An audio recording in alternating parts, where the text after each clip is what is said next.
And we welcome you back to the 2024 Sooner Athletic Conference Football Virtual Media Day. I'm Jim Powers, Assistant Commissioner of the SAC, and we will finish things up here on our Virtual Media Day as we head down to Arizona and visit with OUAZ's head coach, Mike Nesbitt. And Mike, last year, a terrific season for you guys, finished up 8-1, part of the three-team championship. But you know what? I know that wasn't good enough for you guys. Talk a little bit about how that has kind of motivated your crew through spring workouts and summer workouts as you get ready for the fall. Well, yeah, I mean, I think it really has. We had a really good season. I thought our kids played really well and had a lot of excitement. And really overall, over the time that we've been here, that was probably one of the better teams that we've had. And so I know there was some sophomores and juniors that were coming back to make it their junior and senior season that felt kind of a little bit of, I don't know if a bad taste in your mouth. I mean, when you're 13 in the country and you're ranked as high in every statistically, defensively, offensively is what we were.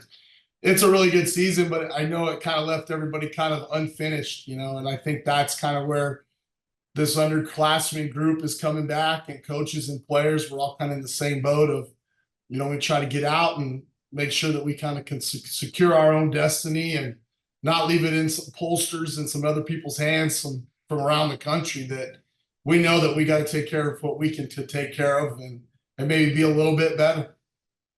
You just mentioned some of those guys, those sophomores and juniors that are coming back.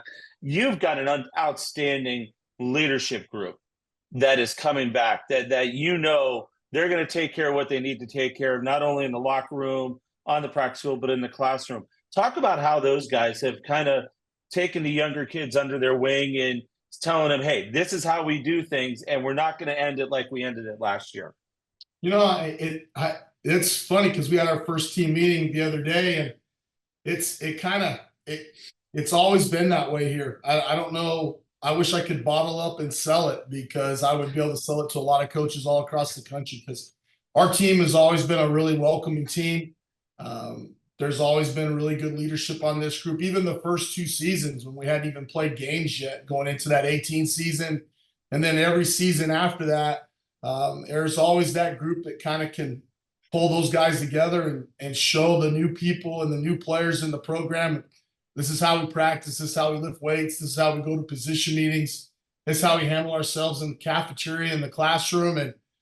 And I really believe that's a lot of the reason why we're pretty successful too, is that we have a lot of the guys, the players doing that, where it's not always us coaches having to run around and babysit and do different things. That we have a group of guys that every year teaches the next group, hey, this is what you're going to have to do. These are going to how you're going to teach the expectations. And, just on being on early and on not being just on time for meetings, but being early for meetings where we're not chasing guys around and stuff like that. And so that goes back into the history of the program of, those guys at the beginning, the Scotty Bottoms, the Bobby Tomlins, and you can go all the way back to the Kenneth Steeles and the Brandon McLaughlins and the Austin Bonds and Austin McCulloughs and all those guys, Tristan Sheehan. You go back to that group of guys that were original players here, they developed a lot of it, and it's been able to maintain. So it's really neat on that end of how the players have been able to keep that going for sure. Schedule for you guys, not an easy schedule. We'll talk about the SAC here in a little bit, but you open up with Texas West, but at least you get Texas West at home. You get to open at home this year. Non-conference game, middle of the season against Simpson.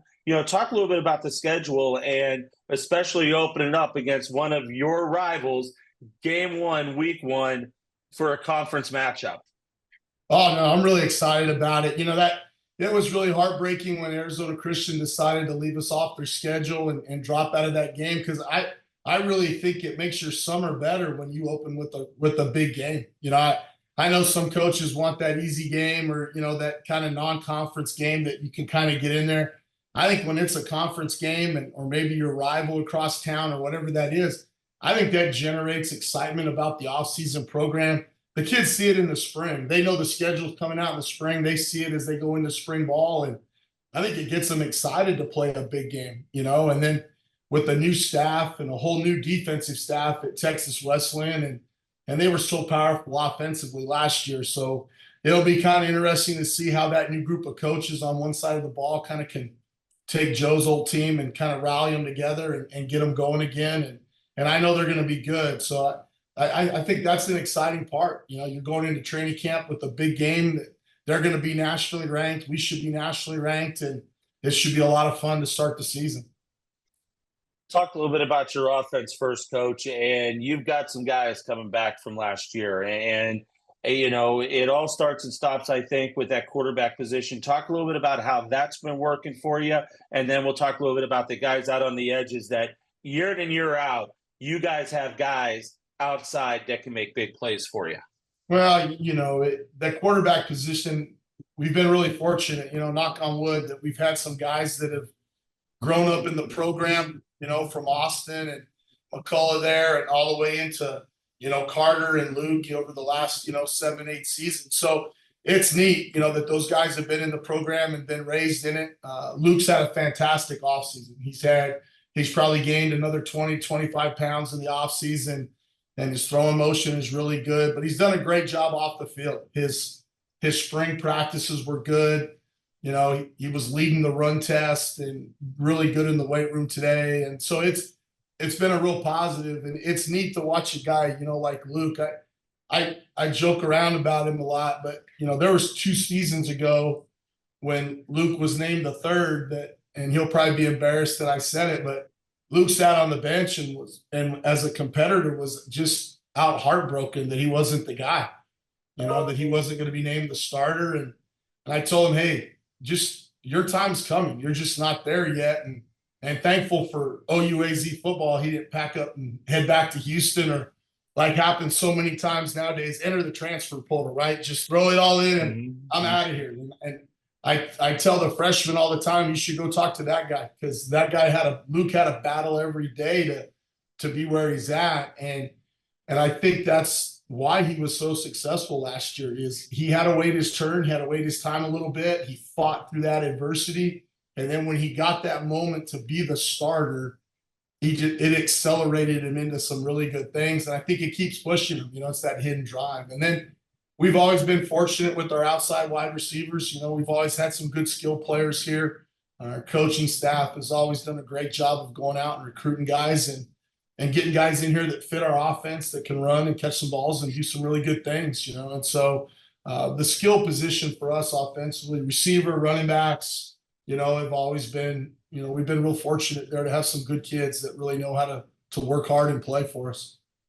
But you know what? You know as well as I do, if you don't have the dudes up front to take care of business, to give Luke time, to give the receivers time, you know, you can throw that all away. And you've got some guys up front that can flat out play.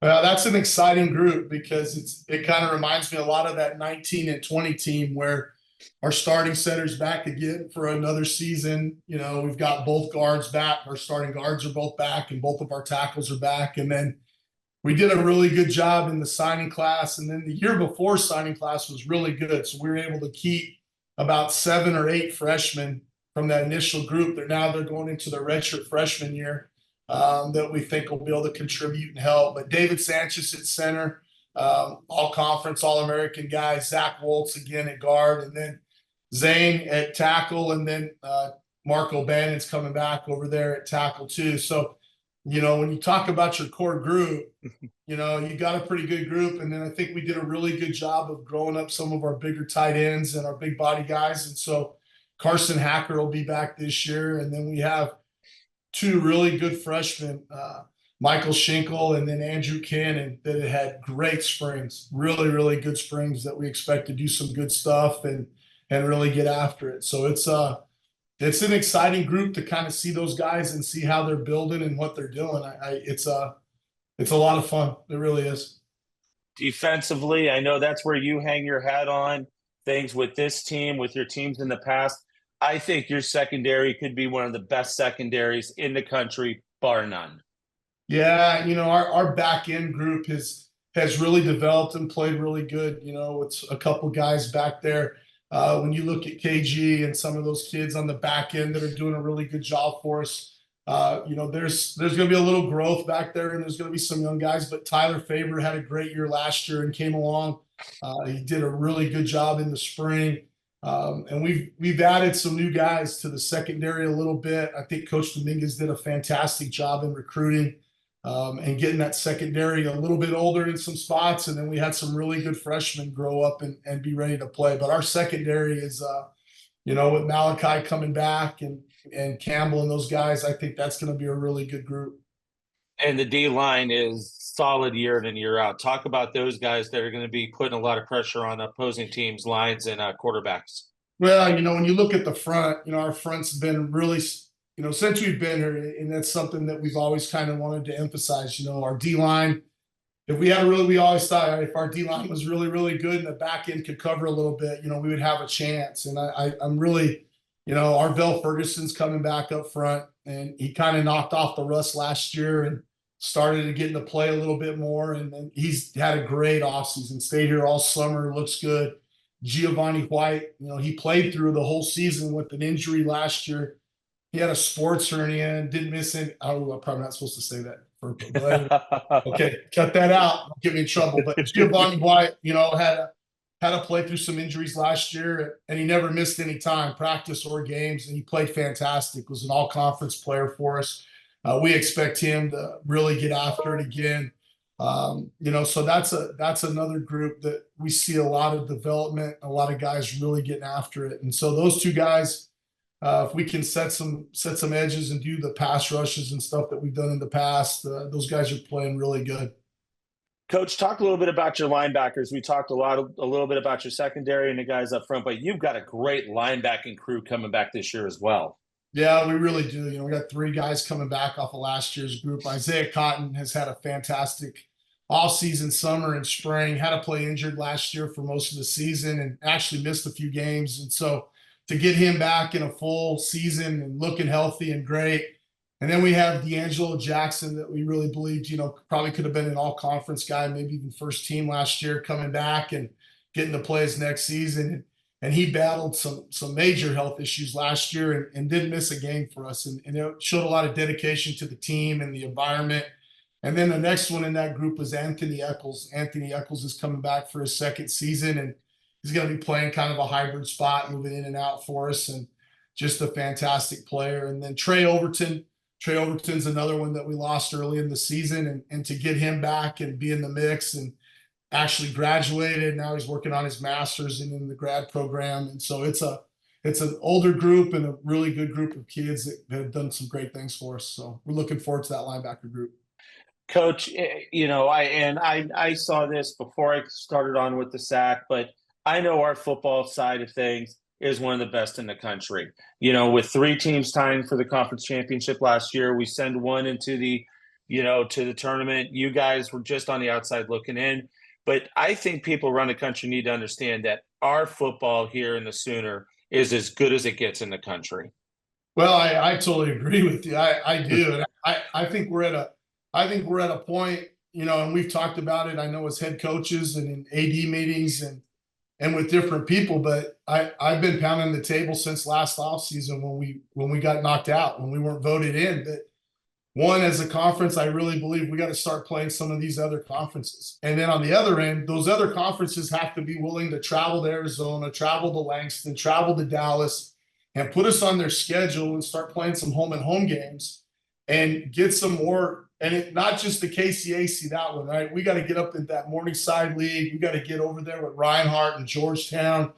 And even if we're playing neutral sites, we're good enough, and we got to get out there and we got to start playing people. And we got to have the understanding, I think, not just as a conference, but also as an NAIA organization, that if we want our leagues to grow and we want our product to grow, at some point we can't keep closed ranks, and we got to say, hey, we're going to challenge ourselves a little bit, and we're going to get on a plane and we're going to go someplace, and they're going to come to Arizona in August and September, and we're going to play, and I was really excited back in 20 when we were able to get Morningside on our schedule, and they were going to come here. And then the pandemic happened that spring, and luckily we were able to play them in the playoffs the following season in 21. But we've never been able to get a game like that again, and where we can get a home game. And I get it. It's cost, it's money, with everybody looking at it from the presidents, the athletic directors, and budgets. But for our conference, I really believe that's our next step for a lot of us. And I guarantee Texas Wesleyan, Langston feels the same way. Nelson's going to be in that boat with the new staff that those guys have. And so there's a lot of us in this league that I know we believe it. Now we got to get some other people to be willing to put us on our schedule so they can't say, well, the Sooners always bad in the playoffs. Well, if we only get one team in the playoffs, they can't use that against us if we're beating them in the regular season, right? So we got to be able to get on their schedule. Those teams, those coaches, and those presidents and ADs got to help us get on their schedules. And we need to play those guys because that's the only way we're going to get past some of that stuff. So thanks. You let me get on my soapbox in the preseason. I've been waiting for that one. I'm hot. That's good. You and the guy from Dave Campbell's is the only guy that asked me that question. So that's twice in the last month. I mean, in all honesty, and every coach has said the same thing, Mike. And that's the big thing is you look too at our conference. The gap is really closed. I mean, this is a conference where, okay, there were 2-3 solid and then everybody else. Now I think we're getting to the point to where we've got 6, 7, 8 teams that can any given Saturday take care of business and knock somebody off. And that's where I think we're as deep as any conference in America. Yeah, no doubt. I think that's going to be now we're going to, and that's why I think we got to be careful and we got to go play those out of conference teams or we're going to beat ourselves up. And then they're going to go, well, those 2 lost teams, they can't get in the playoffs. Well, we got other leagues that get 3 teams in the playoffs, right? Well, okay, come on, right? We got. That's why we expanded the playoffs in the first place was as coaches to let more teams in. You can't kick a conference out. So, no doubt about it. Well, you guys are always fun to watch, and I'm excited for the season. I think it's going to be a great year for us in the Sooner, and watching you guys. It's going to be a lot of fun. Some big games early, some big games late, and that's what it's all about, my friend. Sounds good. Appreciate it. No problem. The head coach down at OUAZ, Mike Nesbitt, joins us, and that puts a wrap on our 2024 Football Virtual Media Day. We thank everybody for tuning in throughout the morning here, and we're going to expect a lot of great things out of the Sooner this year. So thanks so much for tuning in here on YouTube to our 2024 Virtual Football Media Day.